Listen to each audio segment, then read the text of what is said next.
Não sobreveio a vocês nenhuma tentação que não fosse humana, mas Deus é fiel e não permitirá que vocês sejam tentados além do que podem suportar. Pelo contrário, juntamente com a tentação, proverá livramento para que vocês a possam suportar. Tem um contraste aqui entre o verso 12 e o verso 13. No verso 13, Paulo está dizendo que Deus promete nos ajudar quando nós formos tentados. Quando a tentação vem a nós, a gente não pediu, a gente não procurou, está servindo a Deus, está vivendo nossa vida, a tentação vem, a gente sabe que ela vem de vários lados, a tentação vem. Deus promete algumas coisas. Primeiro, a tentação que vem sobre você, ela é humana, quer dizer, ela é comum à raça humana, não é só você que está passando por isso, todo mundo passa por isso. Deus não vai permitir que você seja tentado mais do que Ele permite que as outras pessoas são. É uma tentação que é comum aos seres humanos. Então não fique dizendo assim, eu estou passando por um problema, estou sendo tentado mais do que qualquer pessoa já foi nesse mundo. Não, meu irmão. Toda tentação é humana, ou seja, é comum, todos os seres humanos passam exatamente por esse tipo de tentação, a mesma tentação que você está passando. Então, primeira coisa, Deus promete que a tentação será humana, não vai ser sobrenatural. É a segunda coisa que ele diz, né? Ele não vai permitir que vocês sejam tentados além do que vocês podem suportar. Deus pode prometer isso porque ele controla o diabo. O diabo é o diabo de Deus, como já dizia Lutero, né? Deus só pode prometer isso se ele tiver controle sobre o diabo. Quando ele diz assim, eu não vou permitir que você seja tentado mais do que você pode suportar. Deus só pode fazer isso se ele tiver na mão a corrente que está segurada o diabo, né? E aí ele diz, o diabo só vai até onde eu deixo. O diabo não tenta você mais do que eu permito. Ele só vai até onde eu deixo. O diabo não é Deus.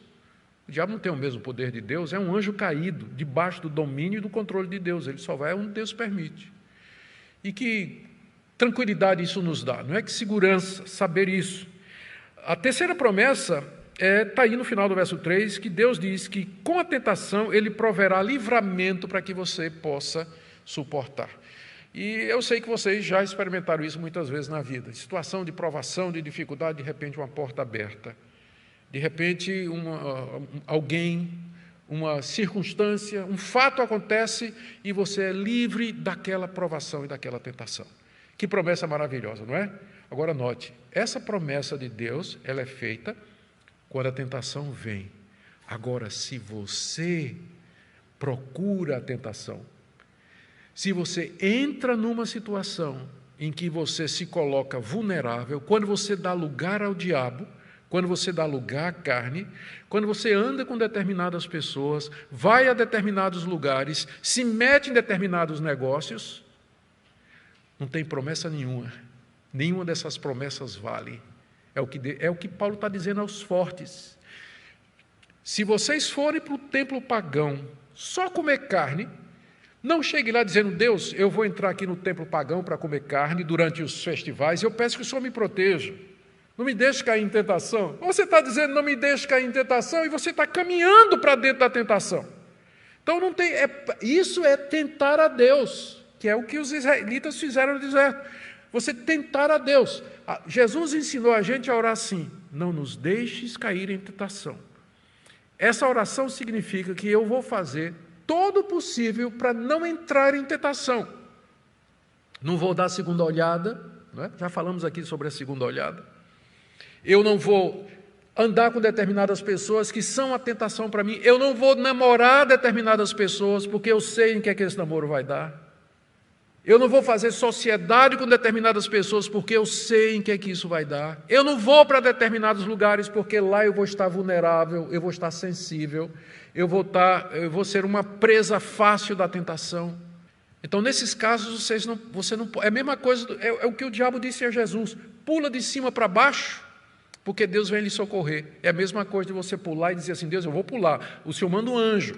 Você está tentando a Deus, Deus colocou leis no mundo e você está quebrando uma delas. Você não pode querer que Deus venha lhe socorrer quando você voluntariamente, conscientemente quebra uma lei de Deus, pula do alto de um prédio, dizendo assim, Deus, venha me socorrer, manda um anjo.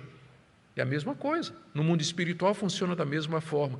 Deus promete nos dar o livramento, Deus promete que Ele vai segurar o tentador, mas quando a tentação vem sobre mim, quando você se mete na tentação, quando você vai procurar sarna para se coçar, você não pode fazer essa oração, Deus me livra, porque é tentar a Deus.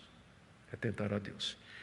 Vamos fazer algumas aplicações aqui para nós, queridos. Primeiro, caminhando para o fim, a importância do Antigo Testamento para nós. Perceberam como as experiências de Israel servem de ensino, exemplo e advertência para nós hoje? Ainda mais porque nós estamos vivendo os últimos tempos. A importância de ler a Escritura, estudar o Antigo Testamento e ver que é um livro maravilhoso e que é a base para a gente entender o Novo. Sem o conhecimento do Antigo Testamento, não tem como você entender o Novo Testamento na sua plenitude. Também, queridos, quantos privilégios Deus nos deu? Vamos meditar nisso. Que outro povo na terra conhece o verdadeiro Deus? Tem o sinal da sua aliança, foi batizado no nome do seu Filho, participa daquilo que a Bíblia chama da carne e do sangue do seu Filho espiritualmente para nos alimentar. Conhecemos a sua vontade, temos a sua Bíblia, a sua revelação. Quantos privilégios Deus tem dado para nós? Também pensemos aqui, como fica claro dessa passagem, né? A unidade entre o povo de Deus do Antigo Testamento e o povo de Deus do Novo Testamento. É o mesmo povo, perceberam? É o mesmo povo. Só que no Antigo Testamento era um povo que foi ministrado numa dispensação onde tinha tipos, figuras, emblemas, como esses que nós vimos, enquanto que no Novo é o cumprimento de tudo isso. Antigo Testamento promessa, Novo Testamento cumprimento. Antigo Testamento tipo, Novo Testamento antítipo. Mas é o mesmo povo, as mesmas ordenanças, os mesmos sacramentos, as mesmas promessas.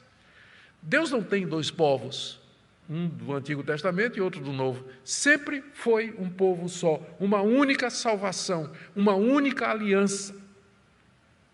Isso aqui está claro, né, do que a gente viu aqui. Quarto lugar, não provoquemos nem tentemos a Deus nos colocando em situações potencialmente perigosas para a nossa vida espiritual. Eu vou deixar que você aplique isso à sua própria vida, em vez de tentar fazer exemplos aqui. E, por último, a necessidade de andarmos humildemente diante de Deus, aquele que pensa estar em pé. Cuidado, não caia. Meu irmão, você nunca está tão firme que você não possa cair. Por isso que a Bíblia nos adverte, cuidado, não deis lugar ao diabo, não deis lugar à carne. O espírito está pronto, mas a carne é fraca. E você pode cair. Portanto, vigilância, humildade, oração, se valer desses privilégios, comunhão com Deus e com os irmãos, e servindo a Deus, sabendo que na hora da tentação Ele vai nos livrar e vai nos fortalecer. Amém? Ó Deus querido, bendito seja o Teu nome. Obrigado pelas instruções da Tua palavra, são tão claras, práticas e que nos ajudam a viver nesse mundo. Eu oro pelos tentados, pelos que estão passando por momentos difíceis. Dá-lhes a Tua graça e fortalece-nos em nome de Jesus. Amém.